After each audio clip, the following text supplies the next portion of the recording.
Hello and welcome to this Iron Horde Scraps farming guide. Iron Horde scraps are used to buy cool transmog gear from your garrison's armory. You can buy a Stormwind and Orgrimmar guard transmog set, which is useful if you like to roleplay. Anyway, to get a full set of transmog gear with the Iron Horde scraps, you're going to need 410 scraps, a battered iron helmet, ravaged iron horde belt, and crusted iron horde pauldrons. The best way I found to farm these is to solo the Iron Docks dungeons located here, in normal difficulty.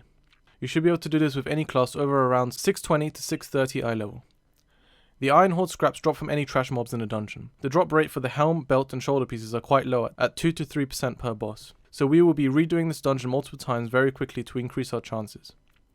So before you enter the dungeon, make sure it's on normal difficulty and reset all dungeons. After you enter, the first thing you want to do is pull the first room of mobs in a circle and take them to this spot over here. Every class is different, but to survive, I pop Die by the Sword and then Blade Storm to kill most of them. Then I Shockwave and spam Victory Rush to heal myself. If you find this difficult, just pull less mobs. Next thing you want to do is to pull the next batch of mobs with the boss and just AoE them down. You can't leave the area, otherwise the boss will reset. Be sure not to stand in the fire and avoid hitting the boss when you see the red bubble around him. A good method is just to backpedal away from him so the fire doesn't hit you. After that, leave the dungeon, reset and redo. You can only do the dungeon 5 times per hour, so keep that in mind. Anyway, you usually get 5 to 15 scraps per run, but I was extremely unlucky this time and only got 1. The main objective of this method is to kill the boss as quickly as possible to increase our chances of finding one of the helm, belt or shoulder parts. You should already have some iron scraps from leveling, doing dungeons, etc.